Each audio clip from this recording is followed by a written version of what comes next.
सतनाम सखी, सतनाम सखी, सतनाम सखी। प्रकृति दर्शन। यमी सूर्य देवता पेड़ों के पीछे छुपे हुए हैं, देखिए। और इधर आपको मैं जूम करके दिखाता हूँ। ये और ये देखिए,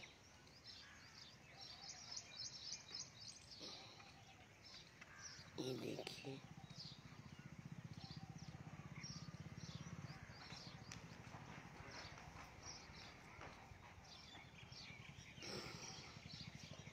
ये देखिए।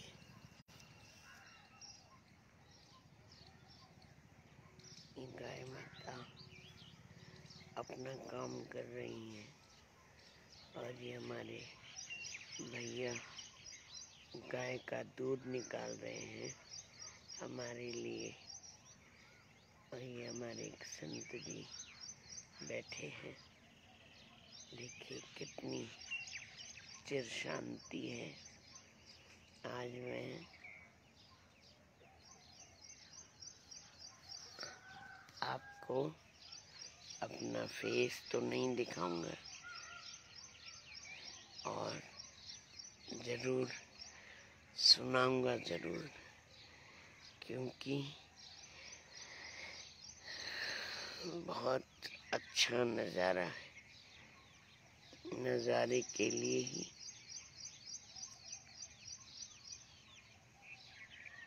भगवान ने हमें भेजा है।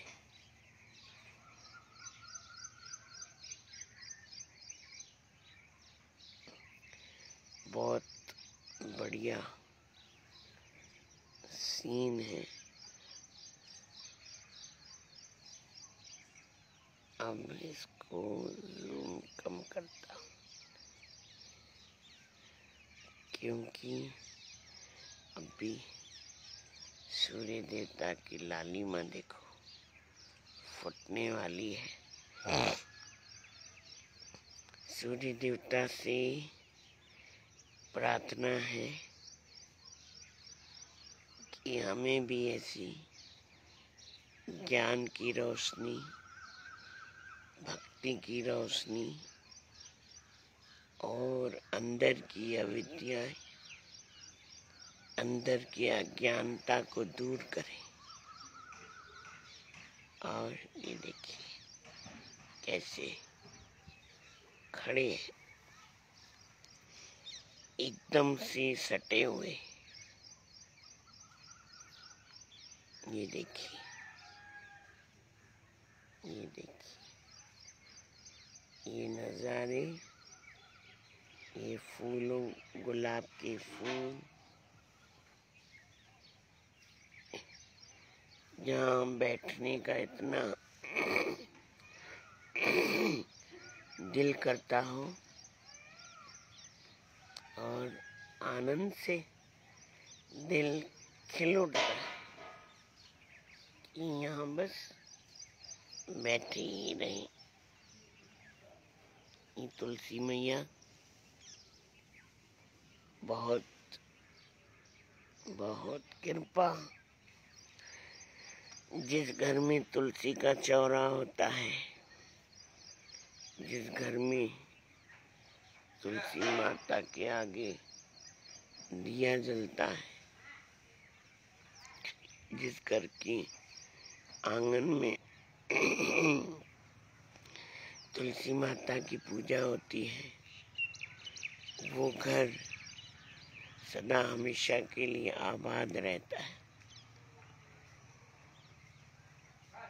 पहले हमारी माताएं तुलसी माता, जल देवता और मंदिर के आगे, भगवान के आगे, गुरुओं के आगे दिया जलाती थी। आज तो हमारे पास अगरबत्ती जलाने का भी टाइम नहीं है। जो करते हैं उनको धन्यवाद है। भगवान और भी उनको खूब आगे बढ़ाए, कृपा करे उन पर। तो इसलिए मैं तो सबको यही सलाह देता हूँ, आस्तिक बनो, पर मतलब कि अंदर से। जय श्री राम। क्योंकि बाहर से दिखाने की जरूरत नहीं है, क्योंकि हमारी बहुत सारी भ्रांतियों में हम फंसे हुए हैं। ये करना है, ये करना है। जो करने की बात है तो हमारे मन में आती नहीं। जो करने की बात है वो तो हम कभी सोचते ही नहीं, और जो ना करने की बात होती है उसको पकड़ के हम बैठ जाते हैं। तो इसलिए आज आप प्रकृति दर्शन कीजिए। आज मैं आपको अपना चेहरा तो नहीं दिखाऊंगा, देखिए देखिए देखिए, अब साफ हो गया। ये सामने मोर भगवान ने भी मोर का स्वरूप बनाया था राधा रानी को पसंद करने के लिए। तभी से सारी दुनिया, सब लोग मोरों के पीछे पागल है, और मैं भी। थोड़ा खाते हैं और इतना उनकी देखो बुद्धि है, खाते थोड़ा है, पर आपका एहसान उसी वक्त ही उतार देते हैं। तो इसलिए पक्षियों से ही सीखें, पक्षियों से ही हम सीखें कि जिस घर का खाते हैं उस घर से वफादारी करते हैं। ऐसे सब पक्षी, पशु भगवान ने उनको कुछ गुण दिया है, भले उनका सब कुछ छीन लिया है, हमें इंसान बनाया है। तो इंसान बनाने का मतलब है जीवन में उस परम पिता परमात्मा को कुछ करके दिखाएं। उसका एहसान तो हम कभी जिंदगी भर उतार नहीं सकते, पर उसके लिए जी तो सकते हैं, उसके लिए काम तो कर सकते हैं। हर प्राणी में, चींटी से लेकर के हाथी तक, सब में उस परमपिता परमात्मा का निवास है। हम किसी को दे नहीं सकते, तो दुखाना भी हमारा धर्म नहीं है, किसी को कष्ट देना भी हमारा धर्म नहीं है। इसलिए यही तो जीवन का सार है। भगवान कृष्ण ने गीता में यही तो अर्जुन को ज्ञान दिया है, और अर्जुन ने भगवान कृष्ण की बात मानी और जो करना था कर दिया। देखिए, स्वराज की प्राप्ति हुई और भगवान के विराट स्वरूप का भी दर्शन किया, और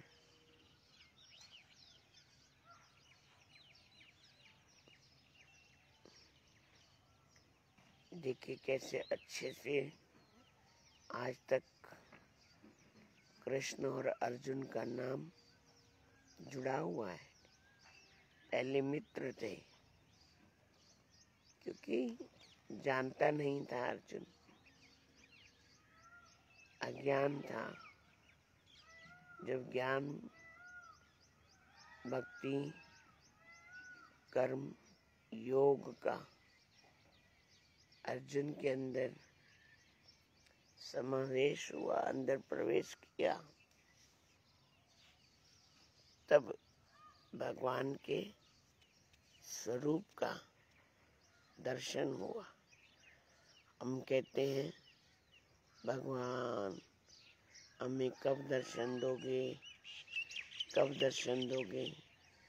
अरे देंगे तो क्या सहन कर पाओगे, देख पाओगे उसके स्वरूप को? उसके लिए पहले अपने आप को पात्र बनाओ।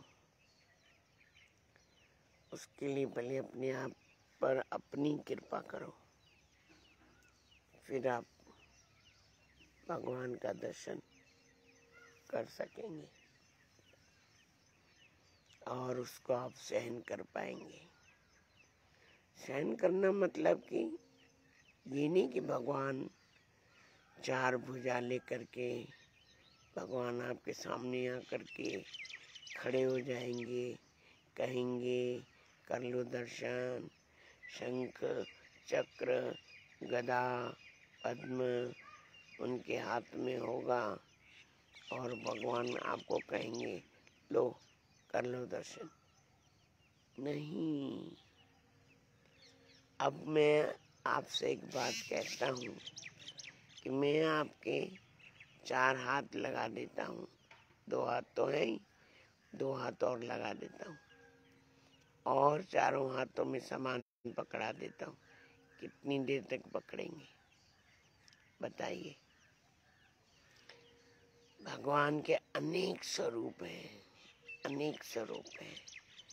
जैसे भगवान के भक्त भी अनेक हैं और भक्तों में जय श्री राम भक्ति भी अलग अलग है। भक्तों में भक्ति भी अलग अलग है। कोई कैसी भक्ति करता है, कोई कैसी भक्ति करता है। कोई वात्सल्य भाव में, कोई प्रेम भाव में, कोई सखा भाव में, कोई दास्य भाव में, अनेक प्रकार की भक्ति करता है। भगवान उसको अलग अलग तरीकों से अपने स्वरूप का दर्शन और अपने धाम का दर्शन, धाम में भगवान लेकर के जाते हैं। एक बार की बात है, श्रीमद् भागवत में इसका वर्णन आता है कि नारद जी कहीं जा रहे थे, तो जब ऊपर से उन्होंने देखा एक स्त्री और दो वृद्ध पुरुष लेटे हुए हैं, एक स्त्री बैठी हुई है और रो रही है। तब नारद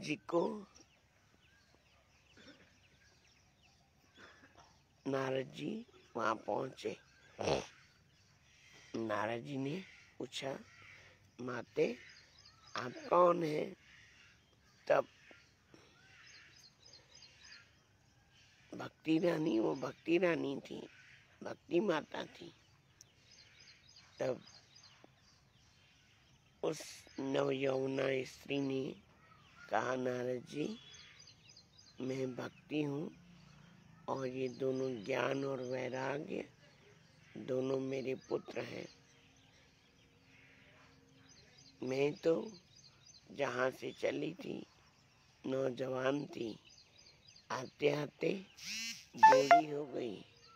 फिर श्री वृंदावन धाम पहुँचते ही मैं वापस से मुझे ये स्वरूप मिल गया, पर ये मेरे पुत्र ज्ञान और वैराग्य, ये अभी देखिए इनकी दशा बस थोड़े से इनके प्राण बचे हैं।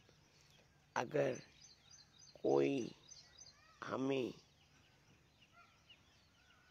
मतलब कि सलाह न मिली या कुछ ऐसा न मिला तो ये ज्ञान और वैराग्य भी हमें छोड़ करके चले जाएंगे। तब देव ऋषि नारद मन ही मन में विचार करके कहने लगे, चलो गोलोक चलते हैं और भगवान जी से, भगवान कृष्ण से कोई उचित सलाह, या मेरे को वर्ड नहीं मिल रहा है बोलने के लिए, तो उनको ये अभिमान था कि मैं तो गोलोक आता जाता रहता हूँ, मेरे लिए तो गोलोक जाना कोई बड़ी बात नहीं है। तो उनका अभिमान था, अभिमान आ गया।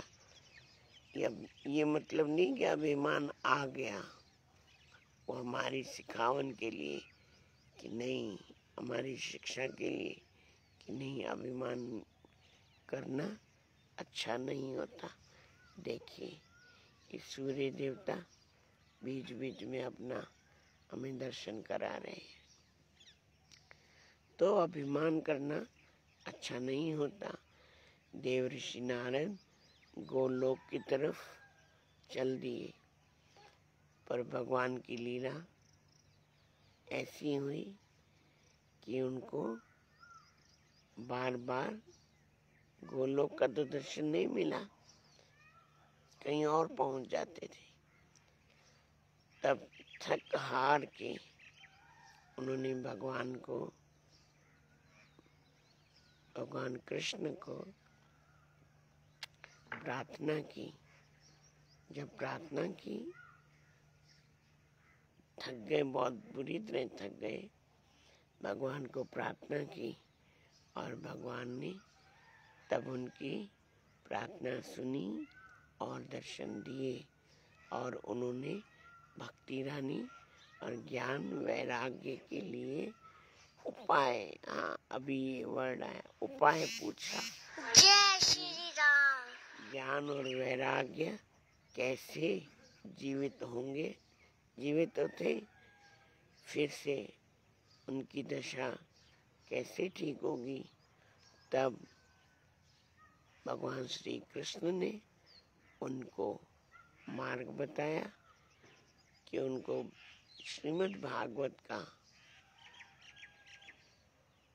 ज्ञान सुनाया जाए, तब वो फिर से ज्ञान और वैराग्य अपने स्वरूप में आ जाएंगे।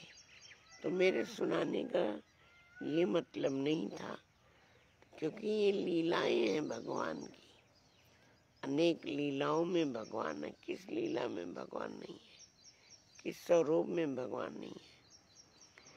मोर के रूप में भगवान ने देखो राधा रानी को मनाया, और आज भी वो मोर कुटी वहाँ पर है। बहुत कुछ है, बहुत कुछ परमात्मा ने हमारे लिए रखा है, पर एक चीज की कमी रखी है। किस चीज की? समय की, कि हमारे पास टाइम नहीं है। एक वर्ड है जो मैं ज्यादा करके बोलता हूँ, विदाउट वर्क इज बिजी। काम नहीं है पर हम बिजी हैं। काम नहीं है, आप हंस रहे होंगे कि ये क्या है, काम नहीं है पर हम बिजी हैं। तो इसलिए विदाउट वर्क इज बिजी। हम उठते ही काम का फिक्र करना शुरू कर देते हैं, आज ये करना है, आज ये करना है, आज ये करना है। करना कुछ नहीं है, फिर रात को वही बात, ओहो ये तो भूल गए, ये तो भूल गए, ये तो भूल गए। अरे वो तो होना ही था। अब काम थोड़ी करना है आपने, वो तो आपने खाली फिक्र करनी है ना। ये देखिए सूर्य देवता अपने पूरे स्वरूप में कैसे धीरे धीरे धीरे धीरे बढ़ रहे हैं। ऐसे ही मैं आप सबसे कहता हूँ, धीरे धीरे सहजता से, प्रेम से, प्यार से भक्ति के मार्ग में नाम स्मरण, नाम संकीर्तन। अब यहाँ 3 दिन से धाम पर नाम संकीर्तन हो रहा है। 40 लोग आते हैं और इतना आनंद आता है, इतना आनंद आता है कि मैं क्या वर्णन करूं। कल एकादशी थी, आज द्वादशी है और आज शनिवार भी है। आज हमारे सदगुरु महाराज का दिन भी है। खूब खूब आपको शुभ शनिवार की बधाई भी हो। ऐसे सूर्य की तरह आप चमकते रहें, सूर्य भगवान की तरह आप सबके अंदर में ज्ञान प्रवेश करे, सूर्य भगवान की तरह आपके अंदर भक्ति प्रवेश करे। ऐसी हमारी सदगुरु महाराज जी से और अपने शहंशाह साहिब से प्रार्थना है कि किसी के प्रति हमारे मन में वैर भाव ना हो और किसी के प्रति हमारे मन में नफरत ना हो, प्रेम ही प्रेम हो। अगर प्रेम होगा तो सब एक ही दिखेंगे, अगर प्रेम नहीं होगा तो सब कुछ जय श्री राम। कुछ नहीं दिखेगा। तो जब प्रकृति आपको ऐसा स्वरूप का दर्शन करा सकती है, देखिए क्या नहीं दिया हमें प्रकृति ने, क्या नहीं दिया है, सब कुछ दिया है। उसके बाद भी हमारे मन में शांति न हो तो ये दोष किसका है, ये आप समझो और चिंतन करो उस परमात्मा का कि ये प्रभु, ये परमात्मा और भी हम पर, हम दीनों पर, हम अनाथों पर, क्योंकि आप भक्त वत्सल हैं, आप अपने भक्तों की रक्षा करने वाले हैं। आप अपने भक्तों की, जहाँ भी भक्त कहीं डगमगाता है, आप अपने भक्तों की रक्षा करने के लिए पहुँच जाते हैं। हे प्रभु परमात्मा, अपने बच्चों पर कृपा करो। ऐसी हम सबकी आपके चरणों में प्रार्थना है, दंडवत प्रणाम है। और सदगुरु महाराज जी से भी प्रार्थना करेंगे कि आज शनिवार का दिन है, आप सब बच्चों पर कृपा बनाए रखो। तो 2 लाइनें जो मैं बड़ौदा दरबार में भी सुनाता हूँ, गुरु महाराज जी की प्रार्थना है, तो आप भी सब मिलकर अपने जो सुन रहे हैं अपने घर में बोलेंगे। और ये भजन जो मैं आपको 2 लाइनें सुना रहा हूँ, महिमा भजन में कवि पहलाज राम साहब का लिखा हुआ है और पलव का ही ये भजन है। तो आप भी पढ़िएगा और हर रोज़ अगर आप पढ़ सकें तो बहुत अच्छी बात है, क्योंकि सतगुरु महाराज जी तो कृपा के सागर हैं ही।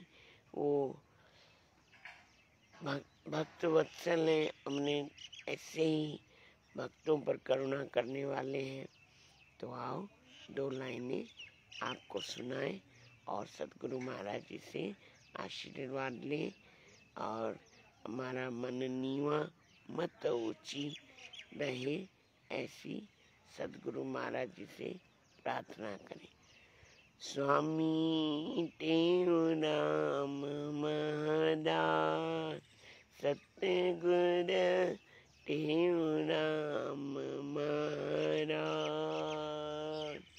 कजो बचड़न ते का बाज, स्वामी टेऊ राम महाराज, सतगुर तेऊ राम महाराज।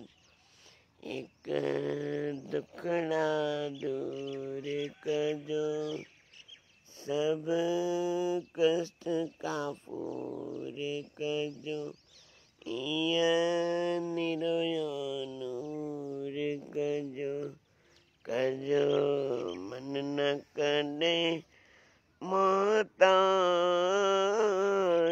स्वामी तेऊ राम महाराज, सतगुर तेऊ राम महाराज। ब्यो शांति सुमत जो सदा भाव है भक्ति जो कटे मोह ममत छद जो जो सुखन जो साज स्वामी तेरु नाम महाराज सतगुर तेरु नाम महाराज त्यों धर्म सारे जियते शान शर्म सारे जियते शुभ कर्म सारे जियते पार कजो जय श्री राम। तेरु नाम महाराज सतगुर तेरु नाम महाराज चौथों पत्र कबीरिय जी इन लाल फकीरिय जी अरदास अखीरिय जी पल्लव पास पवन पहलाज स्वामी तेरु नाम महाराज सतगुर तेरु नाम महाराज। बोलो सतगुरुदेव भगवान की। आज का विषय यहीं पूरा हुआ, क्योंकि कल रात को भी लाइव रखा गया था। आज आपको पूरा प्रकृति दर्शन कराया है, तो आप इस प्रकृति से बहुत कुछ सीख सकते हैं। 3 बार मेरे साथ मिलकर के बोलेंगे, सतनाम साखी सतनाम साखी सतनाम साखी। जी शहंशाह साईं, जी शहंशाह साईं, जी शहंशाह साईं। धन गुरु टेमुरा, धन गुरु टेमुरा, धन गुरु टेमुरा।